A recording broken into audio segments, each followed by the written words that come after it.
leadership lunch. We're going to focus on the wrap up of the General Assembly session today. We're going to wait a couple minutes as a couple other people are slowly joining us on this somewhat nice spring day, a little cool. Maybe to just start things out, I first want to wish everyone a happy Earth Day. Today is Earth Day. I think it's the 60th anniversary. I don't remember what the number is, but it's been around for a while and it's gotten a lot of good recognition. It kind of comes at a fitting time as we talk a lot about environmental issues. The legislative session that just concluded was very unusual, given it being held during this pandemic, which restricted access in a lot of ways. But to their credit, the members of the General Assembly did a pretty good job of using technology to still continue to outreach to constituents and members. I know I had a couple opportunities to meet with them virtually, and hearings were that way too. And I guess they still had to get together occasionally to vote in person. So it was a challenging session to say the least. They did accomplish a lot, and we will try to dissect that a little bit today and give you all an overview of what went down, at least from the chamber's perspective. That's the one thing that's always interesting about the General Assembly session. It impacts so many people in different industries and different issue areas. And Skip just added it in, told us it's the 51st anniversary of Earth Day. So they touch all our lives and all of our businesses and all our organizations. So anyway, what we do here at the Chamber, we have a legislative committee that meets monthly, and they look at, kind of monitor the activities of Annapolis City Council, Anne Arundel County Council, and the General Assembly. As you probably all know, the General Assembly meets for 90 days at the beginning of the year. The first 90 days, or not the first, but they pick a 90-day period, and they need to get all their legislative work done. So this has been a busy time in terms of keeping up with a lot of the legislation. So again, the committee meets monthly. It's chaired by Stephen Brown, who's on our board, the vice chairperson of our board here at the Chamber. And we work closely with Compass Government Relations partners, and Tyler Bennett is with us today, and he's going to give us kind of the overview of what we've talked about in the legislative committee and some of the things we see on the horizon that we need to kind of be on the lookout for. There's over 3,000 bills that are debated and voted on in the General Assembly, so obviously we're not going to cover all of them, but what the legislative committee does try to do is pick those bills that have a wholesale impact, if you will, on all businesses and all citizens. And those are the ones that we tend to weigh in on. So the Chamber will take a formal position in opposing or supporting a piece of legislation, but that only comes after, a pretty fair amount of due diligence that we do in terms of, researching the bill, talking to legislators, talking to businesses and people that would be impacted by the legislation. So that gives us an opportunity to have a good feeling for what the bill is.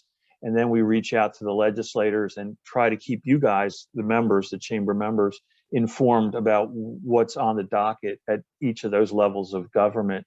And if we need to kind of weigh in, we do on a particular bill or issue.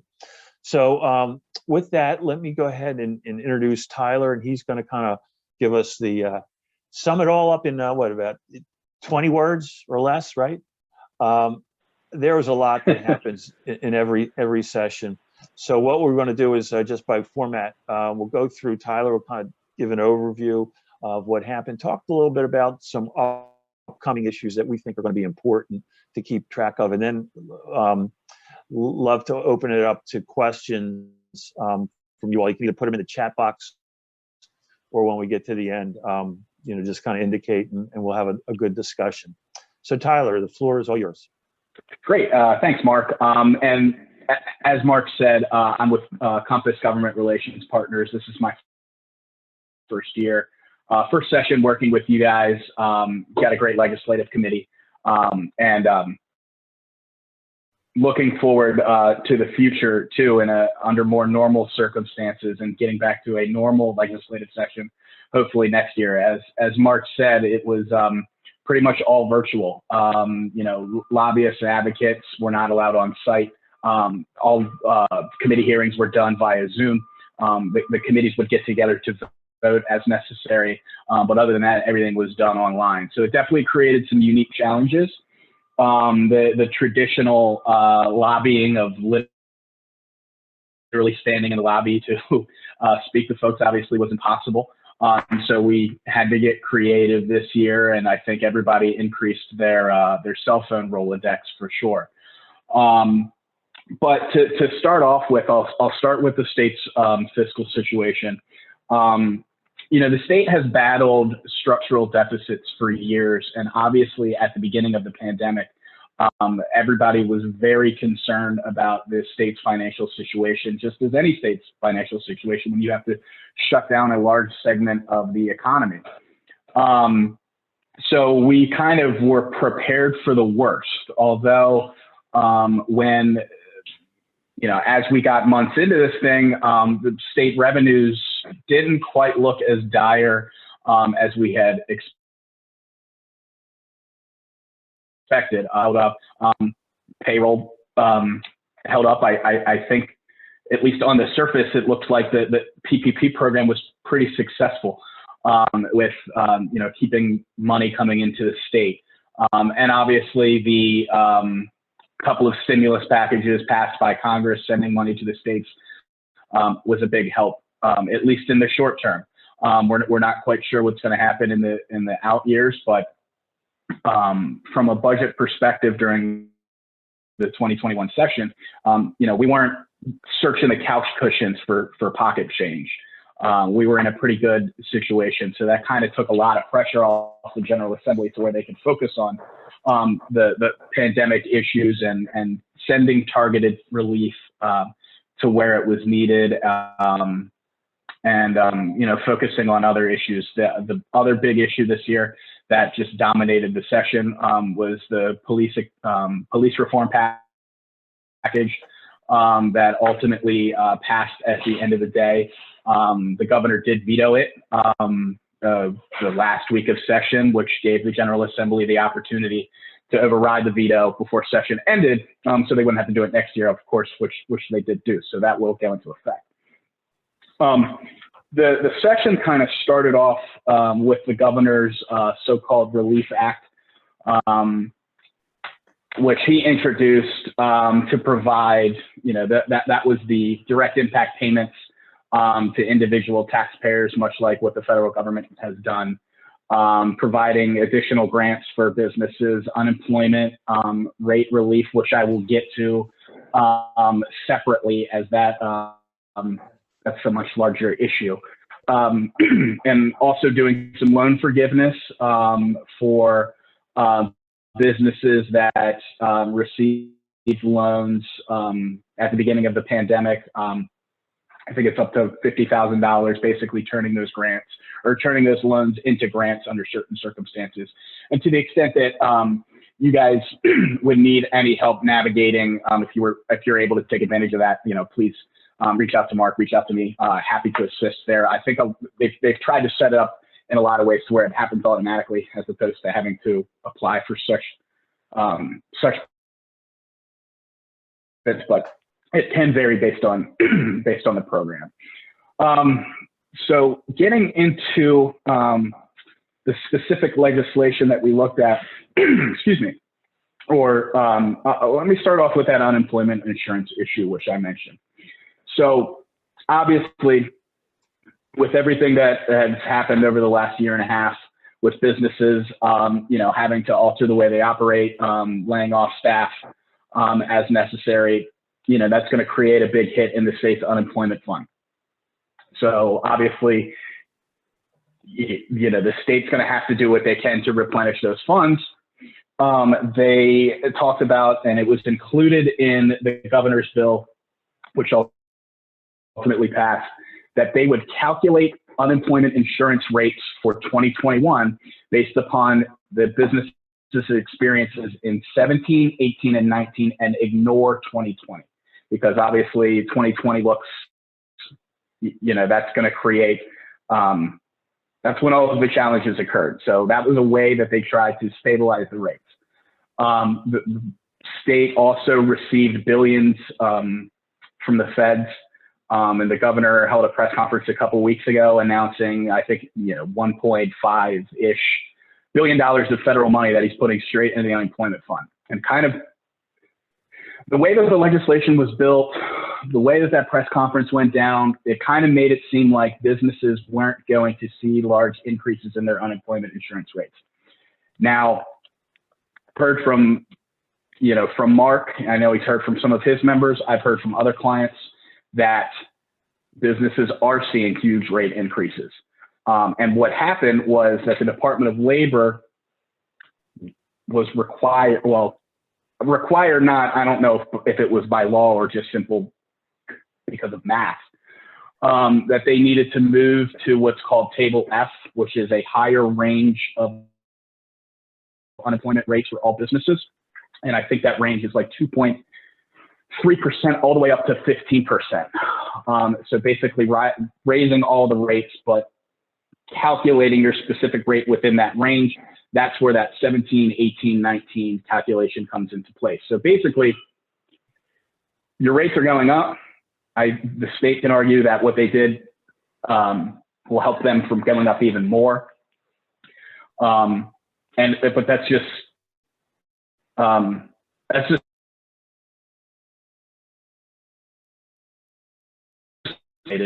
over the last year. I think to the extent that businesses will face real challenges to that, the state did pass additional legislation that would not only require the Department of Labor to establish payment plans for those that are eligible, but they would also allow businesses with under 50 employees to defer those unemployment tax payments. I don't know the time frame on the deferral, but it allows for deferrals of that. And it also would allow for nonprofits of any size to do the same. If your business is facing a challenge because of this, at this point, really the only avenue is to just get the word out. Reach out to your legislator and say, hey, the state made it seem like our rates weren't going to be going up. It made it seem like we weren't going to be taking huge hits, and that the state was doing what it could to prevent that. But that's not necessarily the case. Now, an outcome to that, if it is as bad as it could be, they provide some retroactive relief next session. The state is going to have a special session in the fall to deal with redistricting after the census figures come in. It's possible they could do something then. It's most likely that it's just going to be a redistricting session, but there is some potential to do some relief there. I guess I'll keep moving, and if there's any questions related to any of this stuff, I think we can just take them at the end. But moving on from the unemployment issue, I'll move on to the Essential Workers Protection Act, which, as introduced, was basically the hazard pay bill, which would require additional hazard pay for what the state defined as essential workers, which they basically just took how the federal government defined essential workers and applied this to that. In addition to hazard pay, there was refusal to work provisions. There was they took every single thing that they could possibly think of and they put it into one bill, including things that already exist. So this bill was hotly debated throughout the entirety of session, and they didn't really come to a deal until the last couple of days. But what ultimately passed doesn't really look anything like what was introduced. They took almost everything out, and it's essentially just an enhanced leave bill now. So businesses would be required to provide additional paid leave with respect to a national health emergency. So, and frankly, this is for the next COVID, and hopefully we don't have another COVID type situation for a century. But businesses would only be required to provide that enhanced leave if the federal or state government would pay for it. So they did what they can to basically prevent businesses from being on the hook for that. So I think at the end of the day, this bill, there's not a whole lot to it. It's not the huge, onerous behemoth that it was when it was introduced. And at the end of the day, it's kind of nothing in my opinion. A few other things before we get to what we might be seeing next year. Just one of the big issues, one of the only other big issues that the state dealt with was sports betting this year. Obviously, with the Supreme Court decision last year or the year before, you've seen a ton of states move forward with this, particularly states that already have gaming, as Maryland does. This is another thing that came down to the wire and doesn't look a whole lot like what was introduced. So the 6 casinos, racetracks are going to get sports betting. Ravens, Orioles, Washington football team will have in-person sports betting at their facilities, and existing off-track betting facilities, commercial bingo facilities will all have sports betting. So this stuff could be everywhere. In addition to those, there's going to allow 30 additional on-premises possible licenses and up to 60 mobile licenses. I can't imagine a world where the state even approaches those numbers. Tennessee allowed for an unlimited number of licenses. I think they have 5 licensees.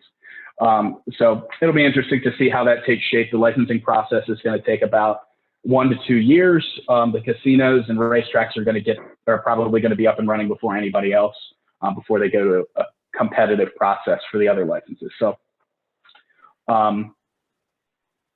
yeah, so that's going to be quite an adventure over the next year or so. Specific to Anne Arundel County is the issue of over the Tourism Bureau.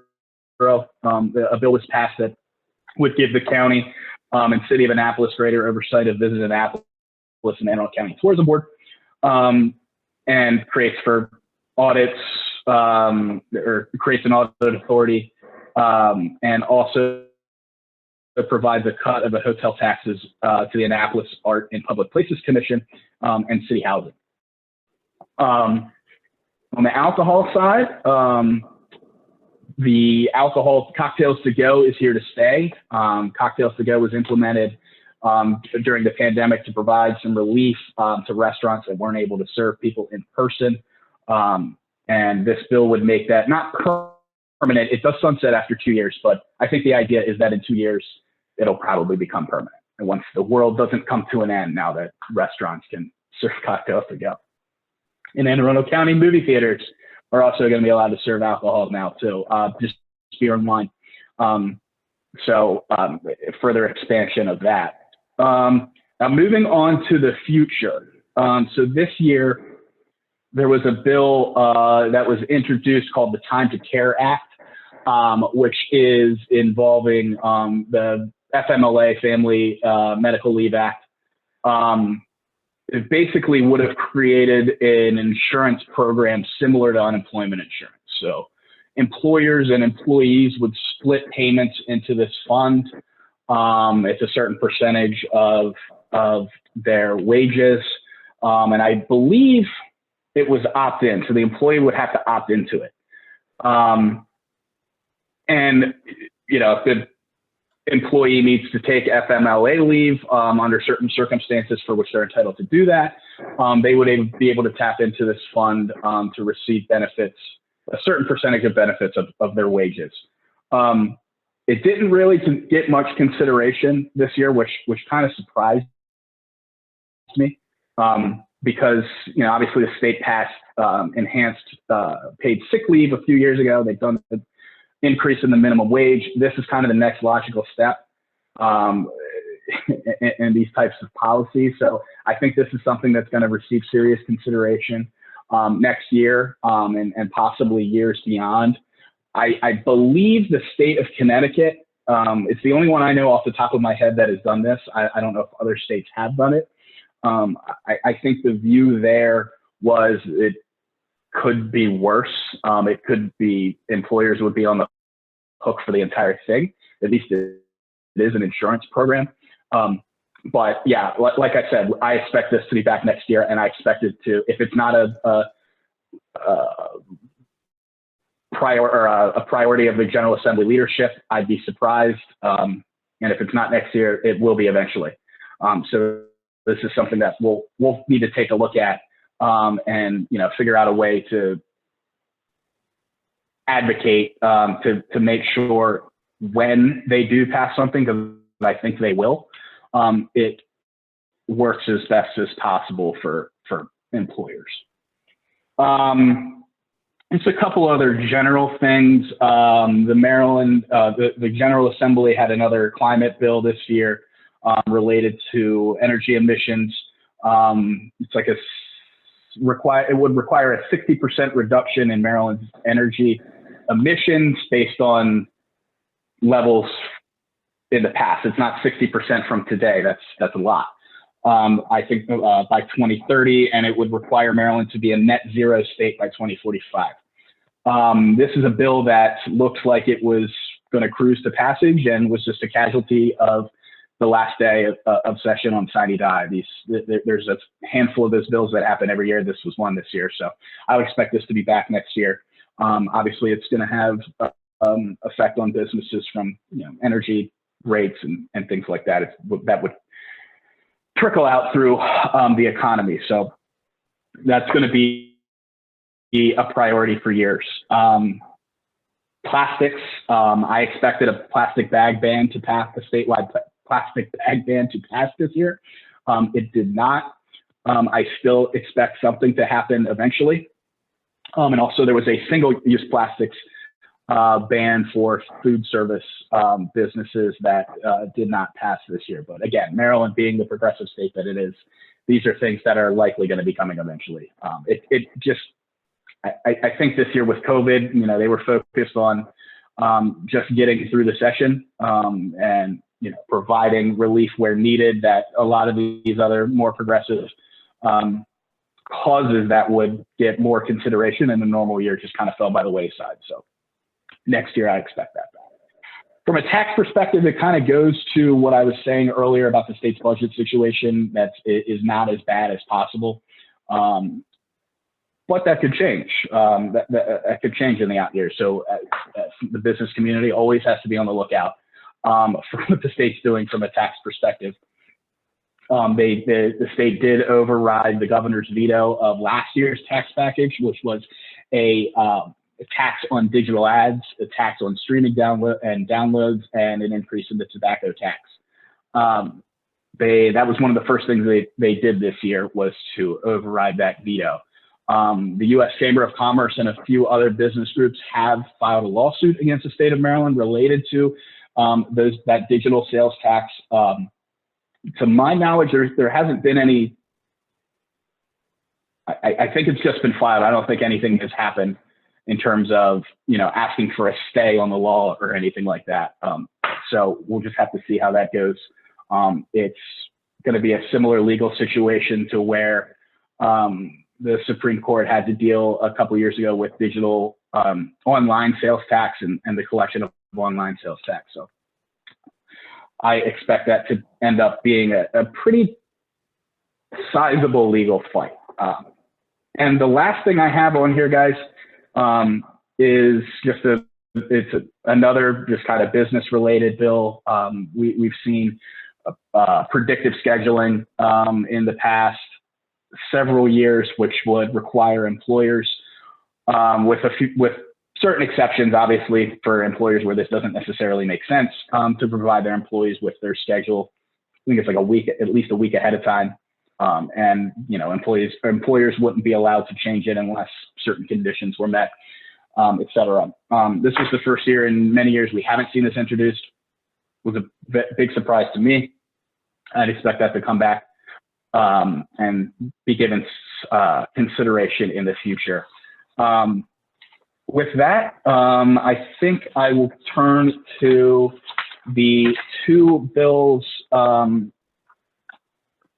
that would have a direct impact on you folks being in Anne Arundel County, which was the Progressive County Income Tax Bill, which was passed. This one's not limited to just Anne Arundel County. This would affect all counties. Maryland's local jurisdictions are allowed to have income taxes, but it's just only allowed to be a flat rate. They can't have progressive tax brackets the way that the state and federal government does. This bill changes that. It also, as introduced, would have increased the maximum rate to 3.5% from 3.2%, which is the maximum now. That was ultimately taken out of it. But the progressive tax increase, or the progressive tax structure, is still in there. It would require counties, obviously, to take additional action. This is just authorization. So should Anne Arundel County choose, which I know the county executive wants to do this because he was one of the executives that was leading the charge on this legislation, it will require county council action. So we would expect to see some action at the council in Annapolis on this over the next probably few months to a year. The other issue is a surcharge on the transfer tax, and this one is specific to Anne Arundel County. It would allow the county to impose a transfer tax surcharge on real estate valued at more than $1 million, and it would dedicate those proceeds to pay for affordable housing projects. When it was originally introduced, this would have also applied to affordable housing projects, which doesn't make a whole lot of sense. So the bill was amended to exempt those projects from that tax increase. And again, this would require, because it's just authorizing legislation, it will require additional action from the county council. Now, from conversations that we've had with a few council members and the executive's office, there's no real plan on how they're going to do this now. There's no council person that stepped up and said, I'm going to take this and I'm going to make this my issue to get this legislation through. So at this point, there is a definite opportunity to engage at the council level to say, you know, we support affordable housing, but this isn't necessarily the way to do it. Let's see how we can find some additional or alternative funding streams for these types of projects. So that's kind of the immediate next steps on that issue. And I think with that, Mark, I will open it up to any questions unless you had any additional comments to add.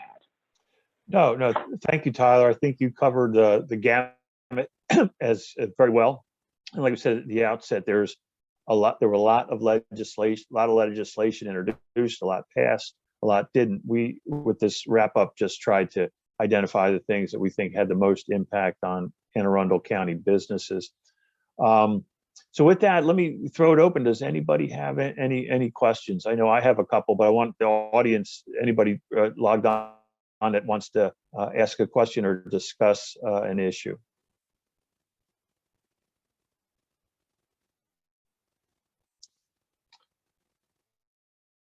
All right, well, let me kick it off this way and kind of kick it back to some of the folks on the call here. Has anyone had seen an increase in their unemployment insurance bill? Don't be bashful now. Hey, so I have a number of clients. I work at a CPA firm here locally, and number of clients have seen significant increases, almost double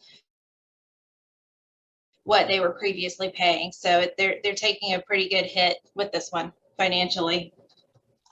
Yeah, and just so everyone who maybe doesn't have to deal with this, employers have to pay a tax, buy health or unemployment insurance, if you will, and it's like a payroll tax, and so they contribute to it every payroll, and it's based on the amount of payroll and their experience in terms of having unemployed folks. And that's why they created this Turn it down so it won't bother you. clever formula for coming up with the tax rate or the insurance rate for 2021 to use the 17 18 and 19 rate and throw out the 2020 rate, but it didn't translate into what they actually wanted to have happen, because the rates have gone up. And as Heather mentioned, a number of folks have seen a pretty big hit. How about anyone else? Has anyone else experienced that issue with their unemployment insurance rate or payment going up? That issue is still going to be out there. And just to play it all out, that the governor did use $1.1 billion of federal stimulus money to put into that unemployment insurance fund to lessen the blow. Their goal was to have no tax or no rate increase. However, that didn't happen. We're going to continue to kind of look at this. We believe there could be an opportunity to do something about it. As we move into the future, it will require General Assembly action. However, they are coming back in the fall. And at that time, if we can get some momentum around a particular fix for this issue, hopefully we can do that to help keep rates low and keep money in the pocket of businesses who absolutely need it after going through the very difficult last 12 months.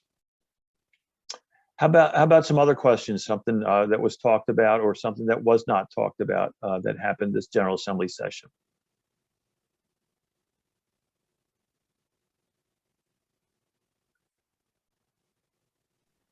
Well, let me, Hey, Mark. Yes. On the increase in the transfer tax, is that across all property types excluding affordable housing? That's my understanding. Let me kick it back to Tyler so you can fill in the blanks. Yeah, that's my understanding too. I can confirm that really quickly if I just bring the bill up, if anybody has any additional questions. But off the top of my head, I believe that is the case. Yeah, and our concern was that obviously it will increase the cost of a project. And it's not just a housing project, but a lot of small businesses may want to expand and buy a property and develop the property. An existing business may want to do that too.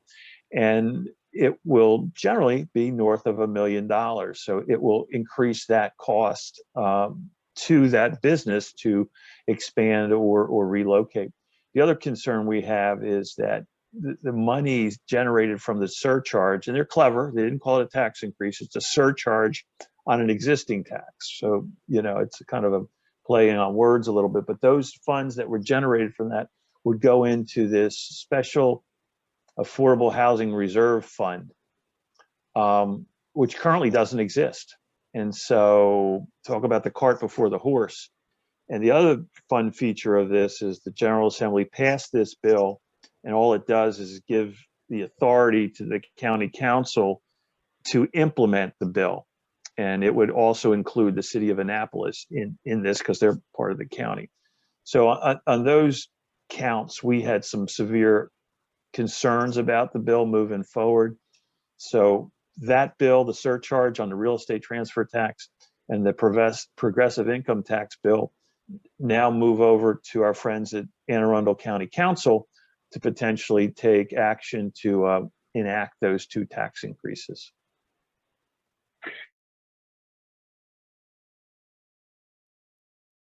And in order to kind of beat this back, for lack of a better term, the timing probably couldn't be better with an election being held next year.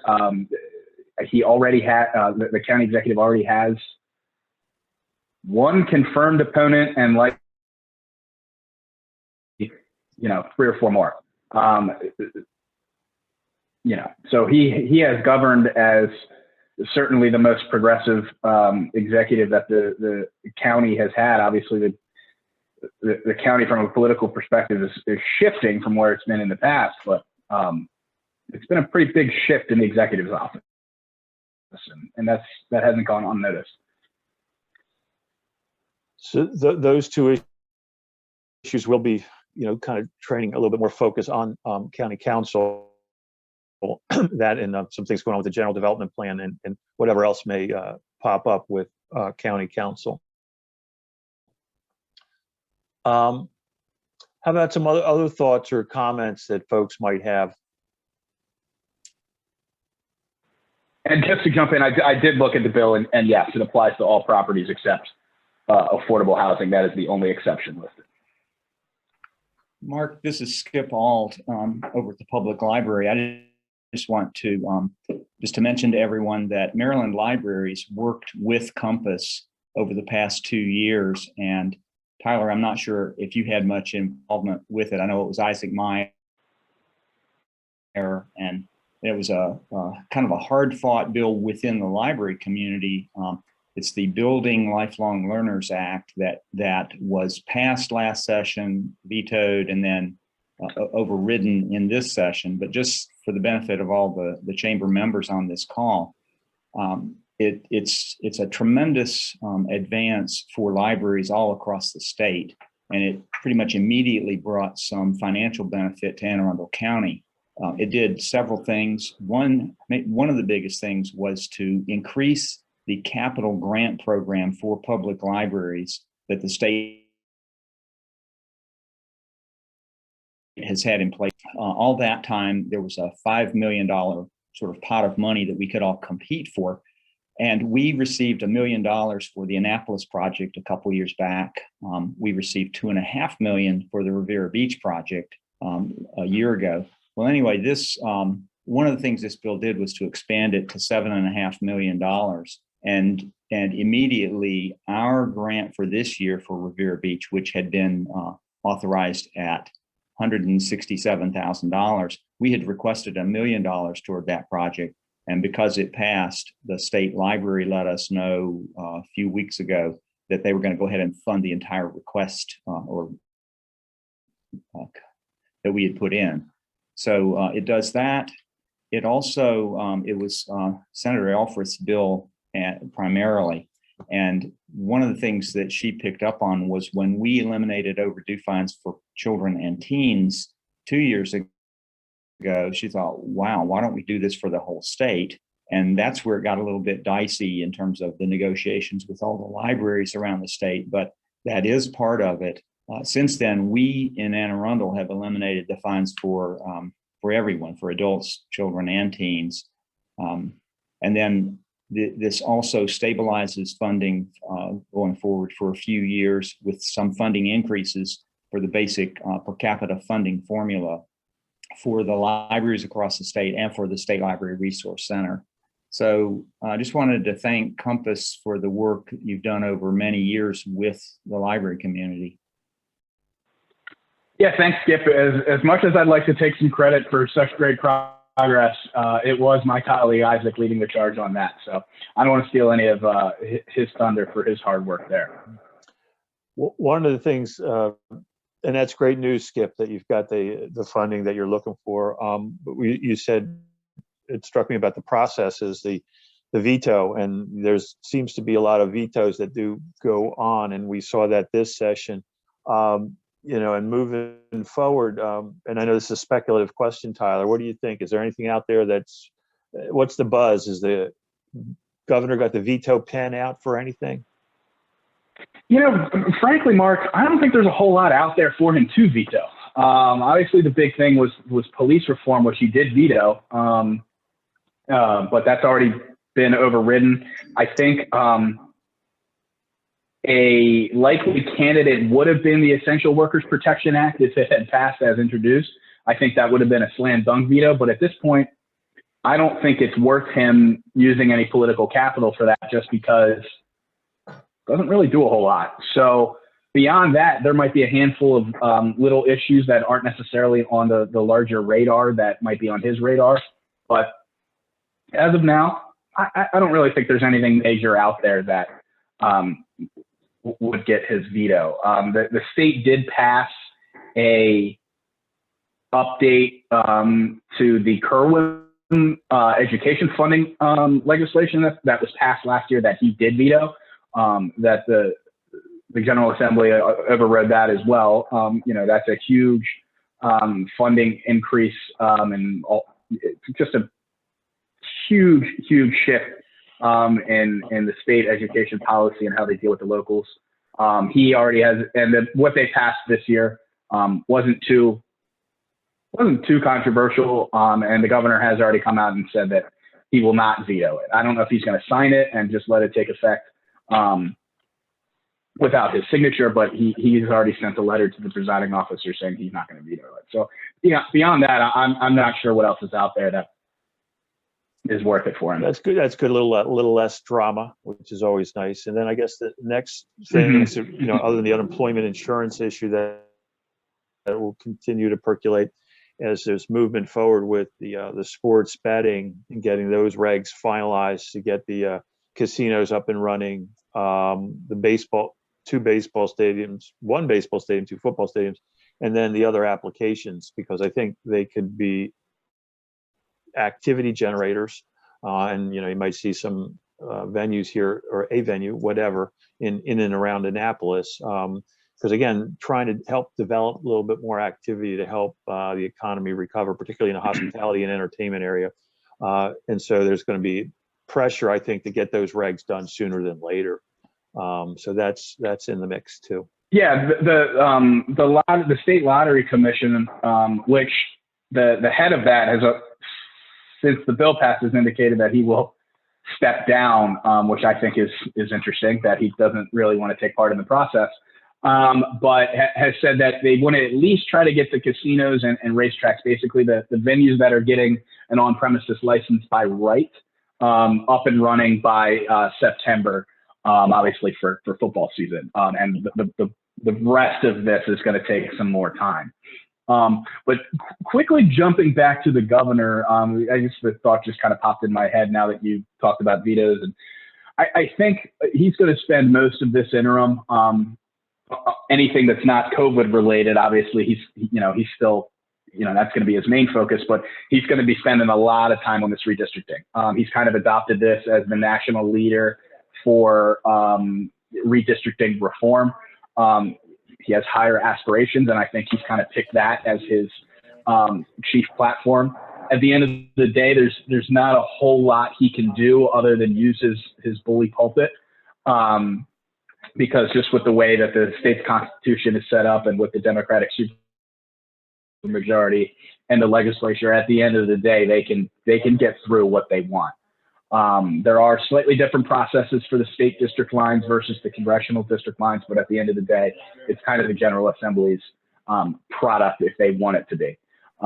So it's going to be very interesting to see what happens. I know that there's going to be some temptation for the state to remove Andy Harris from the delegation. So if they want to draw an 8-0 map, they'll consider it, but obviously they considered that 10 years ago, and they ultimately decided against it. So we'll see what happens now. So just for clarification, they're going to take care of congressional districts, the state Senate, and the House of Delegates. They don't do county council. No, I believe, that's done at the county level, and those processes. I would imagine every county has a different process. So, yeah, it's a key issue to keep our eyes on. So that'll be on our next agenda for the next legislative committee meeting. See where that goes. So, this is Laura Ellis. May I ask a question that's not exactly related, but I would like some feedback because I don't have enough information. Would that be okay? Yeah, please, Laura, go ahead. Today was the deadline. I think it was moved to next month for community reaction or comment about I'll call it the super train that's from DC, I think, from Baltimore to Annapolis, I think it is. And I've read some of the information, and I think there's one stop in Anne Arundel County at BWI, and I believe the other stops go through Anne Arundel County. So I have made some public comments, but I was just interested on what you all thought about it. Will it hurt? Will it help? Because I'm very on the fence about how I feel about it and how much federal land, depending on which route they choose, will be impacted, and how much development we've already had in Anne Arundel County. And do we want to lose more land through the state, through this region? I don't. Go ahead, So Tyler. I was just going to provide a little bit of just kind of political background on that. You know, it says the Northeast Maglev project. There's been legislation introduced, not just this year, but in the past, that basically would stop that project in its tracks. The legislation always comes from Democratic legislators, but it never really goes anywhere. It's a project that I would say is a priority for the governor, but not really. And I think at this point, you know, the future of that project is completely unknown. I think the political dynamics change if we get the Democratic governor back in the state house next year, in terms of the whole process of how this would actually be developed. But it's kind of it is a pretty divided issue, and receive a whole lot of attention, which is interesting because it's a major kind of sexy project that, you know, doesn't get a whole lot of discussion, but when it does, it's definitely, you got a lot of people on both sides, and it's not necessarily a partisan issue. Yeah, I guess I asked that question because the ICC, which is primarily Prince George's and Montgomery County, I don't know how much the ICC has really relieved traffic at all. And with the COVID coming, many more businesses may or may not have employees stay at home, which would have an added effect to protect the environment, but not necessarily hurt businesses. So I moved to Maryland in 2000 when the ICC was still a big battle, and that's reality. And I never use it. It doesn't benefit me at all. But a lot of land and a lot of, you know, things were taken, and it would be interesting to know if the ICC has really produced the results that was needed and all the land and homes that were removed from it. Well, in terms of the land and the homes impacted and everything else, last plan I saw for it. Okay, last plan I saw for it. So most of it in Anne Arundel County is going to be underground. It's going to pop up at BWI, then go back down and come up in Baltimore around Cherry Hill somewhere. And then, so it's mainly underground. Okay. Yeah, most of the project's underground. Okay, I didn't understand that. So that's and they're also supposedly paralleling 295 more or less. I heard that, but the thing that concerned me about BWI, unless they're using old parking lots, I'm like, well, because when the light rail goes through there, there's not a lot of parking at BWI now. So, but there are old abandoned, well, it changes every time I go bike riding. It's like, oh, they're using that parking lot now. Oh, but even then, so I was concerned about that as well. But thank you for clarifying. Sure. Well, and then the other question on that is exactly where the station's going to be at BWI. There's talk of it going into the Amtrak station that's already there, and then shuttle busing over to BWI. That's the last I had heard on it. But if anybody knows any different, please say.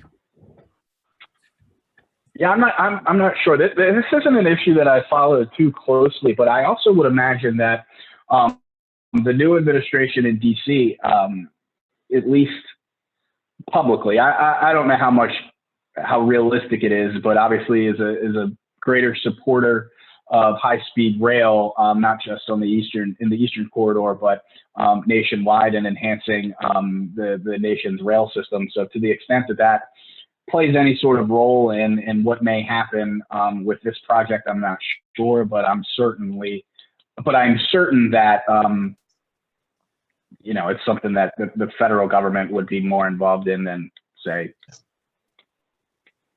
6 months ago. Thank you all for your input. It helps me very much. Just a side note, the last I heard, to get from DC to Baltimore was going to be something like $65 one way. So Yes, I heard it was going to be quite expensive. which- yeah, and to me, that's, I mean, I guess it's in some people's budget, but you know, the commuting cost of that each way compared to the commuting cost of driving and parking and everything else, I don't know which one's better, but you know, I guess it depends on where you work and what your parking situation looks like and everything else. Good question. Big project, good question, good Earth Day question. So that will continue to percolate. So we'll try and keep our eye towards that. So, all right. Anything else before we get ready to wrap up? All right. Well, thank you for spending some time with us this afternoon. Provide an update. We've got a nice short little, I don't know, 3 or 4 page write up about this that we'll post on the website. And maybe what we'll do is we'll email everybody that registered a little copy of this so you can have that in front of you. But again, thank you for spending some time. Thank you for supporting the chamber, and stay tuned as we kind of monitor legislative activity that will impact you and your business. Other than that, have a great rest of the day, and I look forward to